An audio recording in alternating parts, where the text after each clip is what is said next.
Rapaholic. So today we're here with a Polaris Sportsman 570. Today we're going to find out, is the Polaris Sportsman a good trail riding machine? So this is the 2018. As you can see, it's got some goodies on it. It's got a snorkel kit, speakers. Those are not going to affect what we're going to be doing today, but they are on this. So this is actually a little bit more capable than just trail riding. We're here to find out how good is it at trail riding, and should you guys get one of these? Well, today we're going to find out. So if you guys don't know, I've been doing this series for a bit. Take these machines, kind of put them to the test on our property of all kinds of terrain. We got 2 track trails, logs, brush, hills, you name it, some wet areas, depends on the day. And we're gonna see how well it does in all that. So I do some predictions here and there. So I'm gonna do a little prediction on this. Compared to the side-by-sides, this is gonna be the best machine to get. I don't want to compare this to side-by-sides, so I'm not gonna really do it. I've been riding quads my whole life, so I'm gonna compare this to other quads. Yeah, it's not gonna be the best comfortable ride compared to side-by-sides, but I'm not gonna compare it to them. So see how well this machine rides.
Alright, so I'm going to put it in 4-wheel drive for this, and low, probably, it's going to climb over just fine I think, but we might be hitting the skid plates a little bit, but it's got enough power to do it.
high-speed section. We're gonna try to see how fast this thing can go. We're gonna be doing it in our field here. In high gear, 2-wheel drive. Got mud everywhere.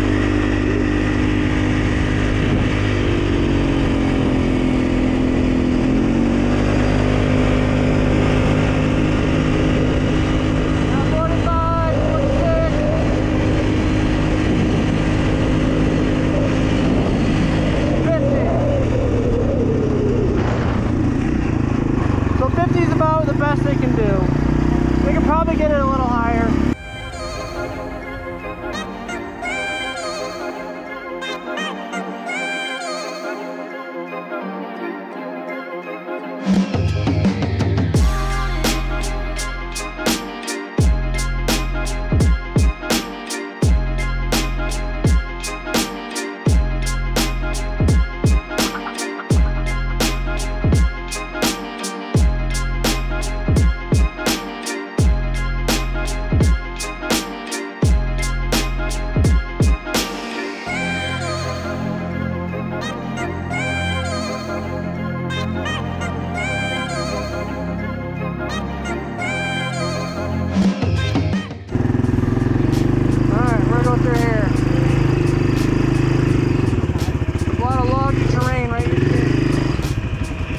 Put it in low.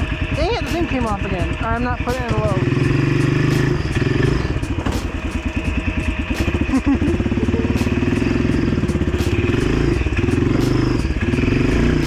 I gotta figure out what's squeaking back there. Is it you? What? Are you squeaking back there? Yeah. I know.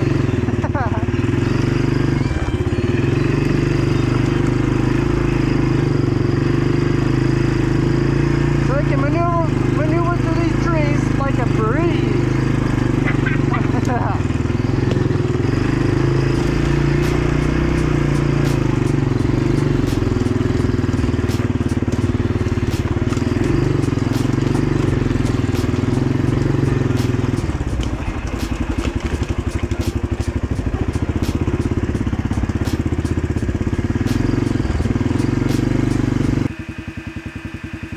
Now we're going to try the loggy area, a lot of brush in here, full drive low.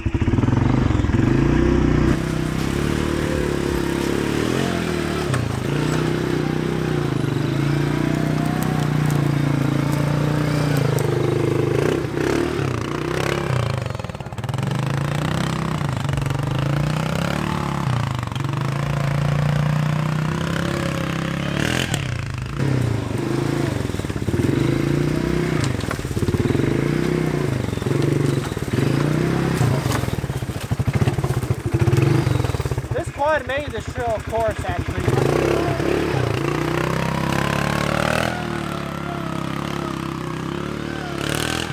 Up here we go.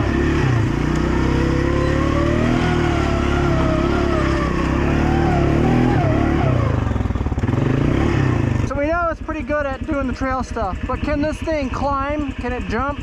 Is it any good for that at all? Well, let's find out.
Break anything. I'm known to break stuff here.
guys, so we're here, broken down again.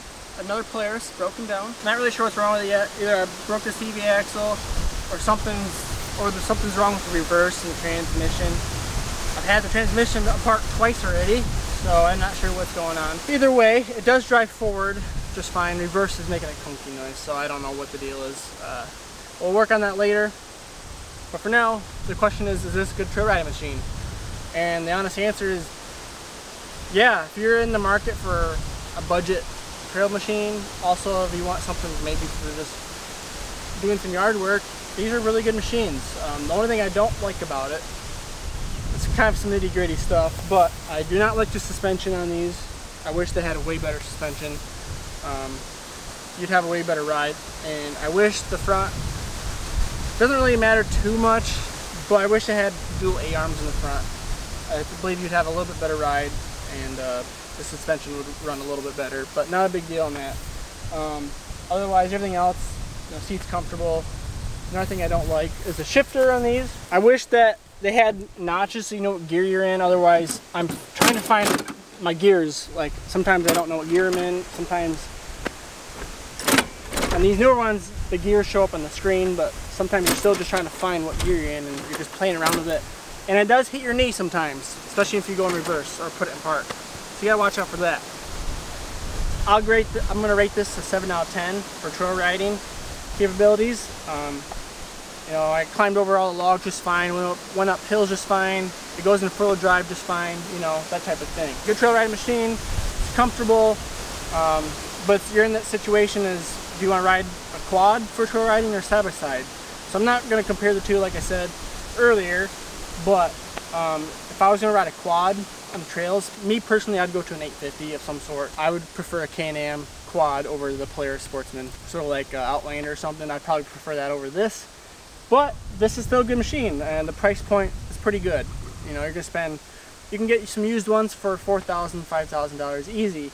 The newer ones are going to spend up to $7,000. It just depends what kind of situation you want to ride in. And no, you cannot ride doubles on these quads.